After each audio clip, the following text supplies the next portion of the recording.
Bonjour à tous et à toutes, bienvenue dans cette nouvelle vidéo, donc Louis Réguervé, où j'ai décidé de témoigner de mon expérience de secouriste bénévole à la Croix-Rouge. Lors de cette vidéo, on va aborder un sujet un petit peu plus léger.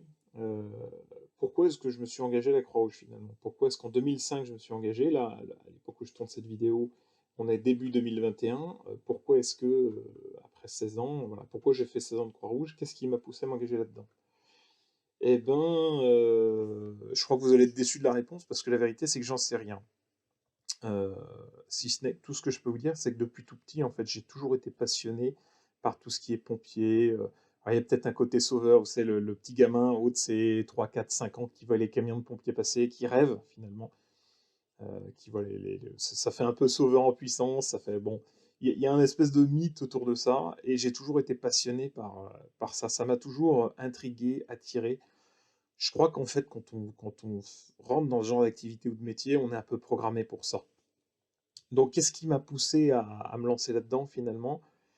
Eh ben, je dirais, il y a eu quand même un désir de mettre du sens dans ma vie, première chose. Et puis un désir d'action. Le premier, c'était un désir de mettre du sens. Pourquoi? Parce que quand je me suis engagé, je faisais des études techniques, des études, du coup, je terminais, c'était à peu près le bac, j'étais en DUT, je crois, à l'époque. Donc des études techniques que j'avais choisies, hein, qui me plaisaient bien, dans lesquelles je réussissais, je m'épanouissais. Et, euh, et par contre, c'est vrai qu'il n'y avait pas de sens, quoi. Hein, faire des circuits électroniques, coder de l'informatique, du code, des machins, pour faire des tas de choses, c'est bien, mais il me manquait une dimension humaine. Et c'était compliqué pour moi, les pompiers de Paris, parce que, enfin, s'engager dans les pompiers, je sais que là où j'habitais dans le 92, c'était pompiers de Paris ou rien. Donc pompiers de Paris, c'est des militaires, il faut rentrer chez eux. Et du coup, on devient pompier de Paris, on passe les qualifications, on signe un contrat avec l'armée, hein, donc on devient militaire, on devient pas seulement pompier, on devient pompier et militaire.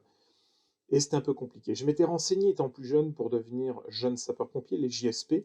Ça se faisait dans les Yvelines, dans le 78, le département voisin, mais c'était un peu loin et surtout, ils demandaient des bonnes notes. Et à l'époque, il faut savoir que moi, quand j'étais au collège, j'étais au collège à ce moment-là, euh, je me suis complètement ramassé, quoi, hein. Il demandait un bon bulletin de notes, il demandait une tête bien faite et il demandait à ce qu'on soit également sportif pour pouvoir rentrer chez JSP. Donc j'avais, je pense, les deux dernières qualités. Par contre, il fallait des bonnes notes et moi, je ne sortais pas du tout à l'école. J'étais une vraie burne, quoi, une burne, hein. Bon, pour la petite histoire, ça m'a pas empêché de finir deuxième de ma promo en sortie d'école d'ingénieur. Tout ça pour dire que finalement, l'école et les notes, en fait, ça veut rien dire, quoi.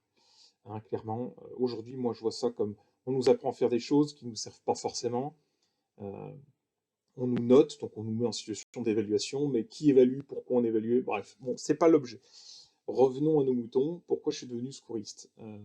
Donc, bah voilà, les JSP, j'avais quoi, 13, entre 13 et 15 ans à l'époque, c'était pas possible, je ne sais pas pompier, trop loin, trop compliqué, et pas les bonnes notes. Et du coup, quand j'ai appris que la Croix-Rouge faisait ça, dans le 92, je me suis dit, bah tiens, ça m'intéresse. Vraiment, ça m'intéresse. Ah, ils prennent des gardes chez les pompiers et tout. J'ai un peu senti comme un espèce de réveil au fond de moi. Un truc qui me dit, ah, c'est chouette. En plus, ils font pimpon. Ah, c'est cool, ça peut être sympa. Et donc, me voilà parti, me renseigner, hein, pour entrer, pour intégrer une des équipes de la Croix-Rouge. Et en fait, le soir où j'ai eu mon entretien, parce qu'on avait un entretien d'embauche, entre guillemets, euh, pour savoir un petit peu un entretien, c'était plus un entretien de discussion de motivation pour savoir si j'étais vraiment, si c'était, si j'étais vraiment intéressé pour rentrer ou si c'était, j'avais vu ça dans un bouquin, un truc de passage, un petit peu comme quand on fait un achat d'impulsion et 8 jours après, en fait, si on avait réfléchi, on ne l'aurait pas acheté. Donc bref, voilà, j'ai eu mon entretien. Le jour de mon entretien, où on s'est rencontré avec le directeur de l'époque, eh ben, il y avait une équipe de garde. Et je suis rentré dans le local. L'équipe est en intervention, ils sont revenus. Donc moi j'attendais que le directeur qui traitait un dossier administratif finisse. L'équipe est rentrée à ce moment-là dans le local, donc on se saluait, bonjour, on a un petit peu parlé. Et 2 minutes après, le téléphone sonne. Je vois le chef d'inter qui prend le téléphone. Ouais, il note une adresse, il griffonne un bout de papier et toute l'équipe part en courant au camion. Et là je sors et je vois leur ambulance qui part, gyro de ton. en intervention, et j'étais comme un gosse à ce moment-là, donc j'avais 19 ans, j'étais comme un gamin qui voit un camion de pompiers passer, sauf que là c'était une ambulance de la Croix-Rouge, où je me suis dit, je veux faire ça, c'est ça que je veux faire, je le veux pour moi, je veux être dans le camion la prochaine fois. Et voilà, et une espèce d'impulsion, et voilà, les yeux émerveillés de l'enfant, où on se dit, je veux y aller, quoi, c'est pas possible, je dois le faire, je dois le faire, je dois monter dans ce camion, je veux faire pimpon. L'entretien s'est très bien passé, j'ai intégré l'équipe dans la foulée. Le mois suivant, j'ai passé mon diplôme de secouriste, donc assez rapidement, et j'ai pu me retrouver dans les camions. Et je me souviens de ma première garde, avec une équipe marrante en plus. J'avais que des vieux dans mon camion, ils n'arrêtaient pas de déconner. Ce qui est génial avec les vieux, c'est qu'ils ne se prennent pas au sérieux. Ils sont souvent bien compétents, ils ont beaucoup d'expérience. Ils sont hyper sérieux, hyper carrés sur l'intervention. Et par contre, en dehors, c'est one again, quoi. Hein, vraiment, voilà. Euh, donc on rigolait bien, et je me souviens de mon premier départ en intervention avec le deux tons et tout, j'en ai plein les oreilles, j'étais au milieu assis. À l'époque, en plus, les ambulances avaient 5 places avant, donc il y avait la place conducteur passager, puis nous, on avait 3 sièges derrière et on voyait la route. Maintenant, c'est un peu plus compliqué parce que du coup, il y en a qui sont dans la cellule arrière, enfin, je vous ferai le topo plus tard. Les nouvelles ambulances sont plus tout à fait disposées de la même manière. Et donc à l'époque, voilà, je voyais la route, j'étais comme un gamin, et je me suis dit, ah, je regrette pas, quoi. C'est ce que je veux, enfin, c'est génial, je veux manger de l'intervention, je veux bouffer de ça. Et j'y ai découvert aussi, euh, au travers de toutes les interventions, bah, toute cette dimension humaine qui me manquait dans mon travail. Vous savez, dans mon travail, moi, ça parle beaucoup budget, ça parle beaucoup planning, ça parle beaucoup retard, client, exigence. Ça peut être vite rébarbatif, bien que quand on fait de la technique pure, pour moi, ça me passionne. Mais dès qu'on commence à parler client, budget, machin, et le mec qui gueule, le truc comme ça, enfin, ça devient vite relou, très vite relou. Et le week-end, moi, j'étais content, ou certains soirs, de pouvoir me retrouver dans un camion, retrouver ce contact humain.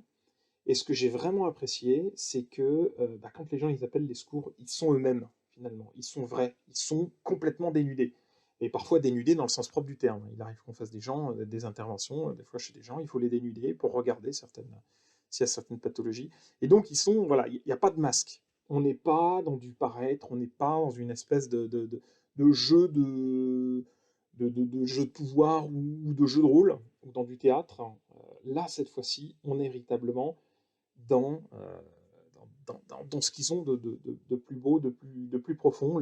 On voit un petit peu. J'aime bien dire que finalement, quand on intervient chez les gens comme ça et qui sont dans la souffrance, on voit la valeur de leur âme. Et c'est ça qui est beau. Voilà. Et bah écoute, qu'est-ce qui m'a poussé à m'engager à la Croix-Rouge? Je ne sais pas trop, peut-être un désir d'action. Qu'est-ce qui m'a poussé à y rester? C'était vraiment ce contact humain. Et ce qui est bien, c'est qu'on intervient dans toutes les classes de la société. Hein. Chez les plus riches, hein, moi j'ai fait des interventions chez des patrons de multinationales, comme les classes les plus pauvres, en prison, SDF, dans les commissariats, sur des mecs en garde à vue. On va partout, partout, partout, partout, sur voie publique, dans les caves, dans les métros, les restaurants. Voilà, on voit vraiment de tout. On voit des gens dans toutes les situations. C'est ça qui est assez dingue avec le secours à victime, c'est que vraiment on va partout et on ne sait jamais où on va aller. En fait, il y a une notion d'inconnu, une notion d'adrénaline. Euh, et donc, voilà, c'est ce contact, c'est cette recherche d'adrénaline, c'est cette dimension humaine qui m'a beaucoup, qui m'a fait rester toutes ces années à la Croix-Rouge. Voilà, bon, je ne vais pas m'étendre trop sur le sujet parce que je pourrais parler pendant des heures et des heures. Le disque dur n'est pas extensible, la caméra tourne toujours. Je vous retrouve bientôt dans une nouvelle vidéo où on va du coup traiter d'autres sujets. Si vous avez des idées, si vous voulez savoir, avoir d'autres témoignages, vous avez des questions à poser, n'hésitez pas toujours, ça se passe en commentaire. J'aurai plaisir à y répondre et j'aurai plaisir au besoin à refaire des vidéos là-dessus. Pardon, pour expliquer d'autres sujets, voilà, pour approfondir certains sujets. Allez, merci à tous, bonne journée ou bonne soirée ou bonne nuit.